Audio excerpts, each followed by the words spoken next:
Առավոտից քննարկման առանցքայինում է Եվրախորհրդի կրկնակի ստանդարտը եւ մեղադրանքները, թե այն իբր ամրապնդում է Վրաստանի տնտեսական կապերը Ռուսաստանի հետ։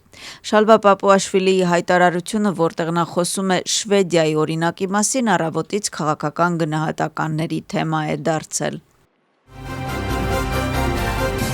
Ազգային շարժման ղեկավարը աջակցում է Եվրախորհրդարանի կողմից ընդունված բանաձևին եւ եւս մեկ անգամ որպես մեղավոր մատնանշում վրացական երազանքին։ Թինա Բոկուչավայի խոսքով նոյեմբերի 18-ին ԵԱՀԿ խորհրդարանական վեհաժողովում Եվրոպական ժողովրդական կուսակցությունը եւ համախոհների խումբը ընդունել են բանաձև, որը ըստ նրա խոսում է Վրաստանում ընթացող գործընթացների մասին։ Բոկուչավան լրատվամիջոցներին ներկայացրել է բանաձևի տեքստը եւ նշել, որ վրացական երազանքի հայտարարությունները, թե ԵԱՀԿ-ն որպես բանաձև չի ընդունել, իրականությանը չի համապատասխանում։ Միևնույն ժամանակ խորհրդարանի նախագահը եւս մեկ անգամ հաստատում է, որ այս բանաձևը չի ընդունվել ԵԱՀԿ խորհրդարանական վեհաժողովի կողմից։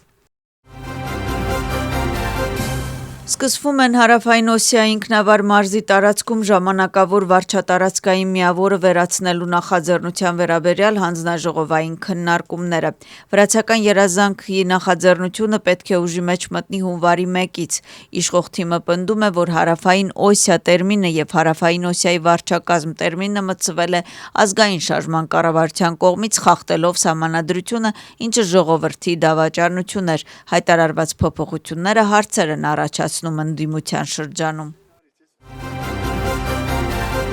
Ընտրական օրենսգրքի քննարկումը շարունակվում է։ Այսօր Դավիթ Մաթիաշվիլին ընդհանցակարգային հարցերի եւ Սփյուռքի հանձնաժողովի նիստում ներկայացրել է փոփոխությունները։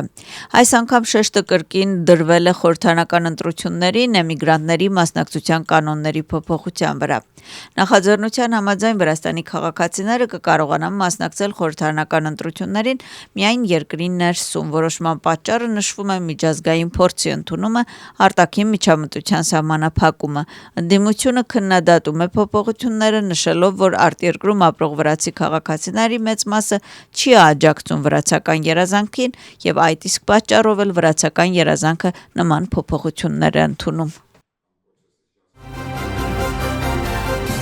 Խորհրդարանը քննարկում է հատուկ օրենքի ընդունում օրենքի հետ հակասության մեջ գտնվող մինչև 14 տարեկան հասակի անձանց համար։ Նախաձեռնության համաձայն Արդարադատության նախարարության կազմում կստեղծվի վերականգնողական եւ աջակցության կենտրոն, որը կհամակարգի անչափահաս անձագործների վերականգնողական աշխատանքները։ Նախաձեռնողների խոսքով նպատակն է բացահայտել քրեական պատասխանատվության տարիքի չհասած անչափահասների անհատական կարիքները, վերասոցիալականացնել նրանց, վերականգնել, աջակցել եւ նպաստել հանցագործությունների կանխարգելումը։ Բիձինա Իվանիշվիլիի փաստաբանի հայտարարությունը առավոտից քաղաքական գնահատականների առանցքայինում է։ Փաստաբանը արձագանքել է ընդդիմադիր քաղաքական գործիչների եւ լրատվամիջոցների վերջին հայտարարություններին, որտեղ քննարկումը վերաբերում է նոյեմբերի 24-ին Լոնդոնում կայանալիք դատավարությանը։ Փաստաբանի խոսքով վերջին ատյանի դատարանը պետք է հրապարակի այսօր Բերմուդյան կղզիներում սկսված վեճի 3-րդ մասի վերոնշյալ որոշումը։ Փաստաբանը նամակում պարզաբանում է Բիձինա Իվանիշվիլիի դատական հայցը Կրետիտ Սիուսի եւ Ջուլիուս Բայերի դեմ եւ գրում, որ ԴԻՎ նախագահը հետապնդում է Իվանիշվիլիին 2008 թվականից։ Դրա պատճառը Բիձինա Իվանիշվիլիի լիակատար հեռացումն էր նախկին կառավարությունից ազգային շարժման կողմից ընտրությունների կեղծումից հետո։ Մայրաքաղաքի հիմնական ֆինանսական փաստաթղթի նախնական տարբերակը արդեն քաղաքային խորհրդում է։ Ֆինանսական փաստաթղթի ընդհանուր ծավալը 2 միլիարդ 82 միլիոն 482 լարի է եւ գրեթե 100 միլիոն լարիով ավել է նախորդ տարվա համեմատ։ Հիմնական առաջնահերթությունը առողջապահության եւ սոցիալական ծրագրերի, տրանսպորտային եւ ենթակառուցվածքային նախագծերի ֆինանսավորումը կլինի։